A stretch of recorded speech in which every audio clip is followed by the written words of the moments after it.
धन धन सतगुरु तेरा ही आसरा। सभी इसी प्रकार जुड़े रहें और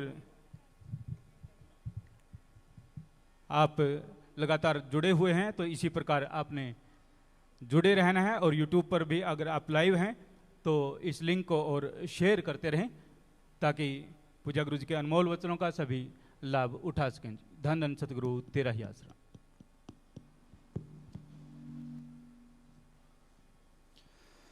मालिक की साजनवाजी प्यारी सासंग जियो, बहुत बहुत आशीर्वाद जी आयन सबको मालिक खुशियां बख्शे।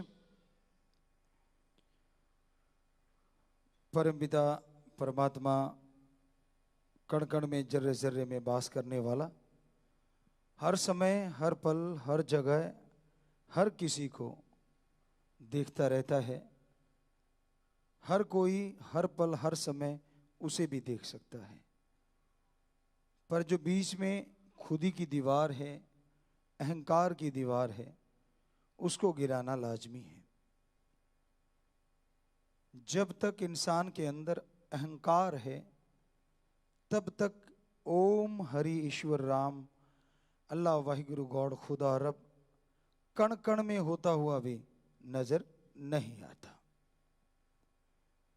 खुदी को मिटाना पड़ता है तो खुदा नजर आता है। जब आप अपने अंदर से अहंकार को खत्म कर लोगे तो ही प्रभु परमात्मा मिल सकता है।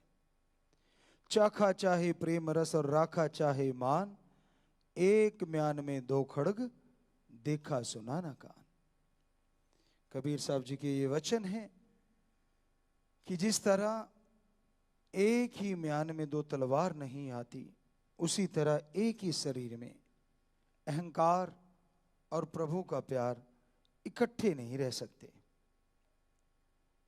जब आदमी अपनी ईगो अपने अहंकार को बहुत ऊंचा कर लेता है, बहुत बढ़ा लेता है, तो फिर प्रभु तक जाने के रास्ते में बहुत रुकावटें पैदा हो जाती हैं। क्योंकि इंसान की सोच नीचे आती ही नहीं, दीनता नम्रता भाती ही नहीं, और जब तक दीनता नम्रता नहीं आएगी परम पिता परमात्मा के दर्शन हो नहीं सकते। अपने मन से लड़ो, दूसरे शब्दों में अपनी बुराइयों से लड़ो, बुरे विचारों से लड़ो। राम नाम की शक्ति के साथ, ओम हरि अल्लाह वाहिगुरु की भक्ति के साथ। जैसे जैसे भक्ति करते हो चेहरा नूर से लबरेज हो जाता है। कुछ कहने की जरूरत नहीं पड़ती, कुछ लगाने की जरूरत नहीं पड़ती, अपने आप नूर का पता चलता है और नूर भरता चला जाता है। हम ये नहीं कहते कि चेहरे पे नूर लाने के लिए कुछ करो, हम ये चाहते हैं कि अपने अहंकार को मार के आत्मिक शांति परमानंद के लिए कुछ करो। मनुष्य शरीर लेके आए हो किस लिए? आज यूथ को देख लो, नौजवान, अधेड़, बुजुर्ग, बच्चा, हर कोई खुशी लेना चाहता है, आनंद लेना चाहता है।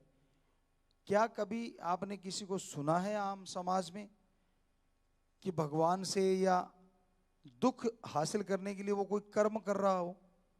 जी नहीं। हर बंदा इस संसार में सुख लेने के लिए, आनंद लेने के लिए, खुशी लेने के लिए जीता है। हर कर्म करता है जिसमें फायदा हो, नुकसान के लिए तो कोई करता ही नहीं कर्म।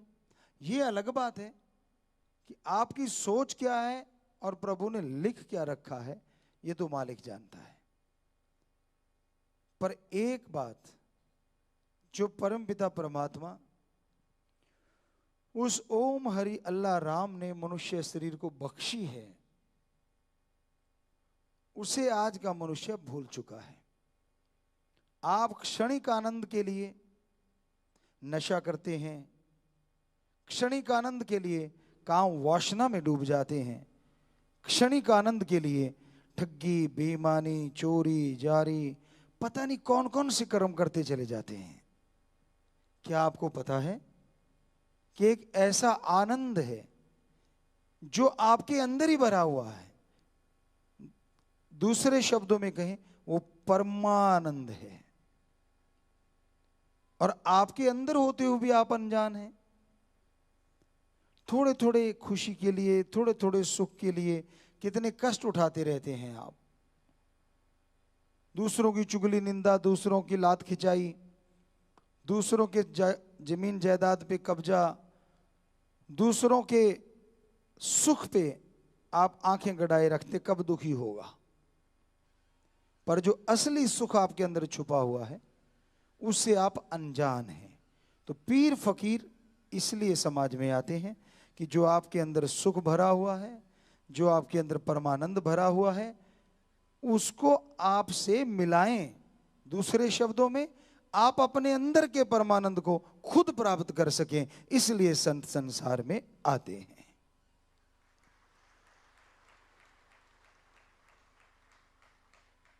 इतनी बड़ी चीज दिलवाते हैं और बदले में आपसे कोई गर्ज नहीं रखते, क्योंकि वो अपने मालिक का, अपने बॉस, अपने परमपिता परमात्मा का काम करने आते हैं। ये उनकी ड्यूटी होती है। सच्चा संत पीर फकीर आत्मा को परमात्मा से जोड़ता है। किसी को दुखी देख के मालिक से दुआएं करता है, और सामने कोई सुखी बैठा है तो उसे देख के और खुश होता है और उसके लिए दुआएं करता है कि ये हमेशा खुश रहे।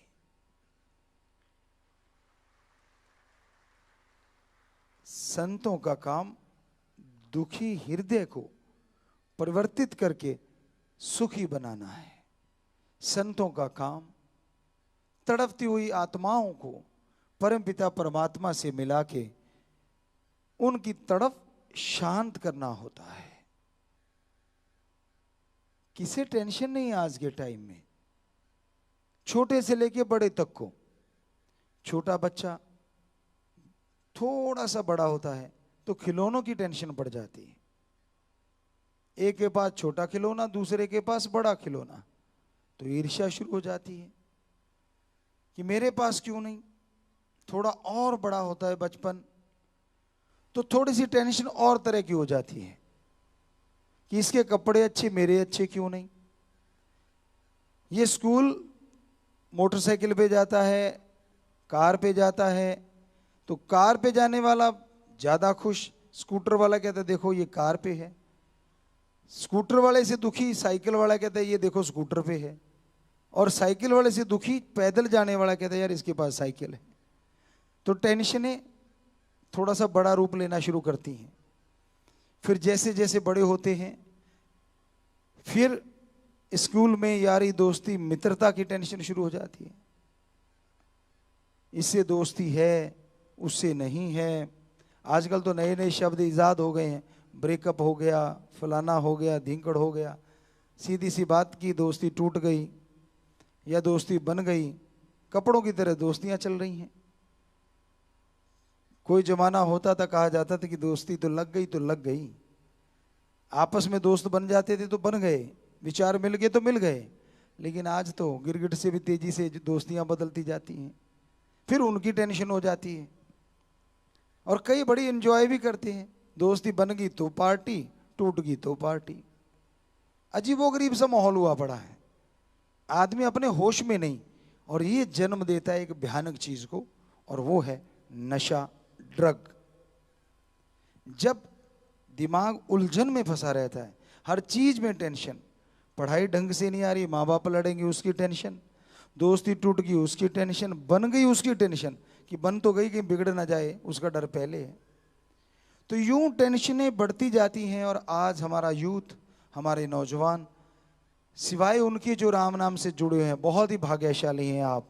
हमारे यूथ, हमारे बच्चे जितने भी पूरी दुनिया में राम नाम से जुड़े हैं, अल्लाह वाहिगुरु गॉड खुद अरब से जुड़े हैं, बहुत भाग्यशाली। आपको नहीं पता वो बच्चे जो नशे से जुड़े, पूछिए उनकी माँ से, पूछिए उनके परिवार से कैसे नर्क बना हुआ है वो घर, कितनी बर्बादी हो रही है वहां। तो ये सब टेंशनें, ये सब परेशानियां इंसान की अपने ही बनाई हुई हैं, क्योंकि वो अंदर वाले परमानंद को भूल के जगह जगह से आनंद ढूंढता है, जगह जगह से खुशियां चुनना चाहता है। एक खुशी हाथ में आती है, फिसलने का ज्यादा डर लगा रहता है, फिर यकीन नहीं रहा किसी को किसी पे, और वाकई यकीन के लायक भी कोई कोई बचा है। अब दोस्ती है, घर से निकला, चक्कर दिमाग में टेंशन इस बात की रहती है जो घर में बैठा कि ये बाहर गया कहीं किसी और से ना दोस्ती कर ले, उसका टेंशन ज्यादा है। और बाहर वाले को होता है कि मेरे घर में ना कोई आके दोस्ती कर ले। हर तरफ टेंशन ही टेंशन। इसकी वजह बहुत खान पान भी है। चटर पटर ज्यादा खाते हैं बच्चे, उसमें क्या ताकत है, कौन से प्रोटीन है, ये नहीं देखते, जीभ का स्वाद आना चाहिए ये देखते हैं। अब उसमें मसाले हैं, तरह तरह की भावनाएं हैं उसमें। हम आपको कहा करते हैं ना, जैसा खाओ अन्न वैसा होए मन, ये संत पीर पैगंबरों की वाणी में लिखा है। तो आप बाहर जाके खाना खा रहे हैं, मान लीजिए वो शेफ है, खाना बना रहा है, उसके मालिक ने उसको डांट दिया, तो वो बना रहा है आपके लिए, कुलचा बना रहा है या छोले बना रहा है या जो भी आप खाते हो, डोसा बना रहा है, फोसा, जो भी आप खाते हो, बहुत सारे नाम है, कुछ ऐसा भी हो सकता है हम ना जानते हो। तो वो बना रहा है लेकिन गालियां दे रहा है, तेरी फलानी धिंकड़, आप सब जानते हो, क्योंकि वो लड़ा हुआ है। और आप बड़े मूड बना के गए हो, यार बाहर का खाना खाने जा रहे हैं, आज तो सैटरडे है, आज तो संडे है, बच्चों को आजकल नौजवानों को होता है, वो आपका पंजाबी च कहिए तो मंजी ठोक देता है सीधी, कि सारा मूड बना बनाया, जब वो खाना खाओगे उसकी भावनाएं मिक्स हो गई, कुछ हो सकता गुस्से में पसीना आया, उसका भी तड़का लगाओ साथ में, लगता देखा है हमने भाई, सभी को नहीं हम कह रहे, पर जो देखा है, तो वो भी तड़का भी लग गया साथ में स्पेशल वाला, और साथ में उसकी भावनाएं उसमें आ गई, वो बोलता रहा, गालियां देता रहा। आप खाते हो, यार मूड अच्छा भला लेके, तो ये क्या हो गया, आप महसूस करना, कभी ना कभी ऐसा हुआ होगा, सबके साथ जरूर हुआ होगा जो बाहर जाके खाते हैं कभी ना। जी बिल्कुल हुआ है, बच्चे हाथ खड़ा कर रहे हैं, होता है, बड़े अच्छे मूड में जाते हैं, बड़े खुशी में, पता ही नहीं चलता पल में लड़ाई हुई नहीं कि मूड तार तार हो जाता है। तो इसकी वजह ये भी है। हाँ, वहाँ स्क्रीन पे भी बच्चे हाथ उठा रहे हैं। जी बेटा जी, बिल्कुल सही कह रहे हो आप। जी जी, आपका ही अनुभव हम शेयर कर रहे हैं, इधर आ रहा है आपकी तरफ से, हम इधर आपको बताए जा रहे हैं। जी आशीर्वाद। तो कहने का मतलब, ये छोटे छोटे आनंद के लिए जो आप करने जा रहे हैं, क्यों ना घर में राम नाम का जाप करके खुशी खुशी भजन सुनते हुए खाना बनाया जाए, मालिक का नाम लेते हुए खाना बनाया जाए, ओम हरि अल्लाह वाहिगुरु गौड़ खुदा रब को याद करते हुए खाना बनाया जाए। अगर खराब मूड है 100% ठीक हो जाएगा, लाजमी खुशी आएगी। आप खुशियां होटल में ढूंढने गए हो, खुशियां घर में बैठी हैं। पर कौन मानता है आज के जमाने में, कहते हैं आउटिंग अच्छी होती है, चाहे चित्र खा के आए, वो एक अलग बात है, आपस में लड़ाई हो जाती है, वो चित्र मारा ना मारा एक बराबर, दोनों के मुंह कुप्पा सुजे होते हैं, मियां बीबी के या बच्चों के। तो उसकी वजह पवित्र वेदों में ऐसे नहीं लिखा कि जैसा अन्न ग्रहण करोगे वैसा मन पे असर लाजमी होगा, जरूर होगा। तो घर के खाने को आप यूं मजाक मत समझो, उसमें बड़ा कुछ छुपा होता है। पहले माँ बहनें जो होती थी, कोई चलो मान लो कोई गीत गाते ही बना लेती थी, या राम का नाम लेते हुए बनाया करती थी, तो बड़ा उसका टेस्ट आज तक नहीं भूलता। और आजकल आप कोई भी चीज ले लो, उसमें कुछ ना कुछ गड़बड़ पाई जाती है। उत्तेजना तो है ही है इन चीजों में, क्योंकि मसाले ज्यादा हैं और सहने की शक्ति फिर रहती नहीं जब मसाला ही मसाला, ऊपर से जहर वाले मसाले। अब सब्जियों पे स्प्रे करी, दूसरे दिन तोड़ लेते हैं, यार ये चमक रही है सब्जी, ये बढ़िया है, और सामने वाला भी पैसे ज्यादा लगाता है कि अच्छा ये चमक को देख के गिर गया। ये नहीं पता कि 2 दिन की अगर स्प्रे के बाद तोड़ ली जाती है सब्जियां, तो उनमें लगभग 70 से 90% जहर ज्यों का त्यों रह जाता है। आप खाएंगे, ऐसा नहीं कि आप जहर कोई एकदम असर कर जाएगा, लेकिन वैसा अगर लगातार खाते रहे आप तो फिर ज्यादा देर नहीं पड़ेगी, कोई ना कोई रोग, भयानक परेशानी आपको घेर लेंगी। तो पहले होते थे ऑर्गेनिक। अभी कुछ डॉक्टर साहबानों से बातें चल रही थी, आते आते बातें कर रहे थे, वहां बैठे बातें कर रहे थे कि पहले, हम बात अपनी करेंगे किसी और की क्यों, 72 में 72, 1972 की बात, या 73, 78 तक की बातें, उससे पहले की बातें, तो गांव में कोई डॉक्टर ही नहीं होता था, कोई जानता ही नहीं था कि बीमारी होती क्या है। फिर धीरे धीरे झोले वाले डॉक्टर, आरएमपी या जो भी हैं, वो क्या है उनकी डिग्रियां तो पता नहीं, राम ही जाने, पर एक थैला सा जरूर होता है, उसको इसीलिए झोला वाला डॉक्टर बोला जाता है। तो वो बेचारे कभी कभार आने लगे किसी किसी गांव में, अदरवाइज ये था ही नहीं, खान पान इतना बढ़िया, कोई बीमार होता ही नहीं था। हो लिया तो देसी नुस्खे होते थे घर में ही साफ, ज्यादा थकावट होगी, काम धंधा करते, गुड़ खा भाई, दूध पी ले भाई, हो गया, फिर से लग जा काम में, पता ही नहीं चलता था। आज वाले गुड़ में ही नहीं पता क्या क्या डंगा पड़ा हुआ है, तब तो प्योर होता था। गुड़ को साफ किया जाता तो भिंडी के पानी से, लौकी के पानी से, ऐसे हम अपने, हमारे भी वहाँ गन्ना वगैरह होता था, गुड़ बनते थे। तो ये चीजें हमने देखी कि ऐसे ये है सही। तो आजकल मसाले बन गए हैं, कच्चे केले को पल में पक्का बना दिया जाता है, वो बेचारा अभी पक्का हुआ नहीं होता, पहले ही पीला हो जाता है, अंदर से और ही गांठें सी निकलनी शुरू हो जाती हैं। आप खाते हो बड़ा चस्के के साथ और दबाते हो तो अंदर से गांठ सी बनी पड़ी होती है, लगता है ये क्या हो गया, अच्छा भला था।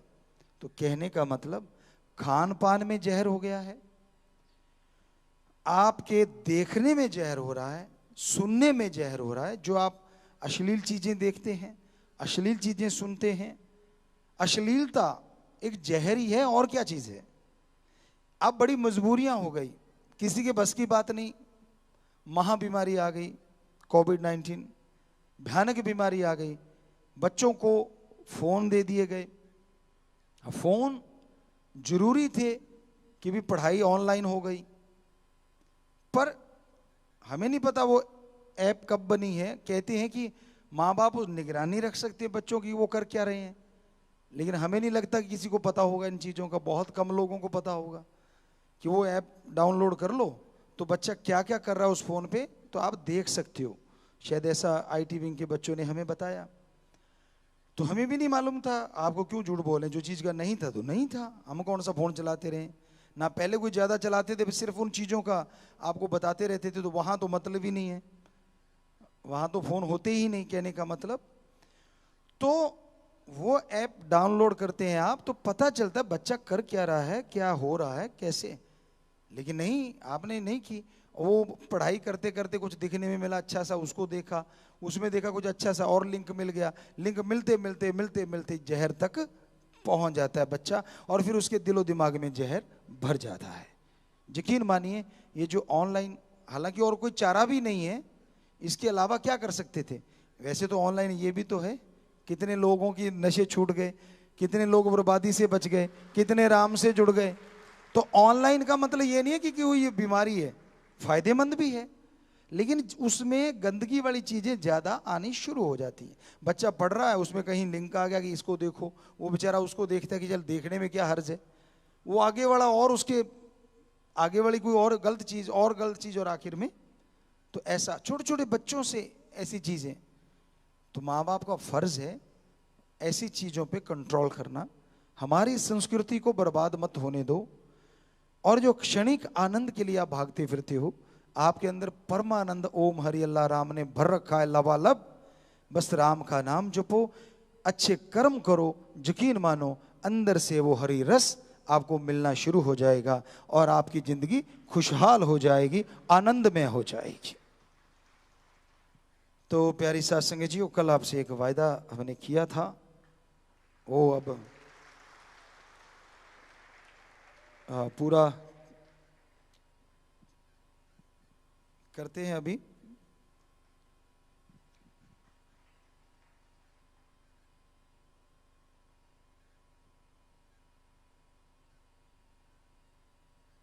तो जो सॉन्ग जो आपको कहा था, और वो सॉन्ग क्या है कि आज समाज में लोग पाप तो छुपा के करते हैं और पुण्य ढोल डंके की चोट पे करते हैं। तो आपको भजन सुनाया भी था वो, तो आज वही भजन आपके लॉन्च कर रहे हैं। यूट्यूब जो हमारे वाला चैनल है उसी पे लॉन्च कर रहे हैं उसको, कि पाप छुपा के पुण्य दिखा के करे बंदा तेरा शैतान, देख भगवान तेरा इंसान तुझको समझे है नादान। कि हे प्रभु, हे परमात्मा, हे राम, तेरा इंसान तुझको ही नादान समझने लग गया है। भगवान को देखता है, फिर पता क्या करते हैं, हमने बहुत लोगों को देखा है, ठगी मारी 100 की, एक निकाल के कहते तेरा भी हिस्सा है, घबरा मत बाद में दूंगा शाम को। कमाल है यार, तू 99 रगड़ गया, भगवान को एक दे रहा और वो भी ठगी वाला। तो आज के टाइम में, आज के दौर में ज्यादातर जो हो रहा है कि पुण्य को तो बढ़ चढ़ के बताना और पाप को छुप के छुपा के करना, पर ये भूल जाता है कि वो ओम, वो हरि, वो राम, अल्लाह, गॉड, खुदा, रब हर पर्दे में है, हर जगह है, वो हर किसी को देख रहा है। तो वही एक भजन कि पाप छुपा के पुण्य दिखा के, उसकी ये हेडिंग शायद, हाँ जी, तो वो हम आज लॉन्च कर रहे हैं।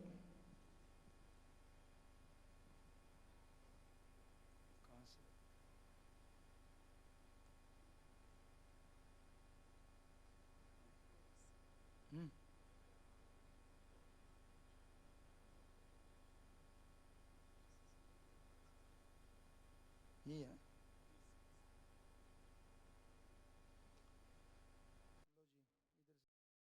ले जाओ, तो आपको भी दिखाएंगे, ये इन्होंने बोला है। तो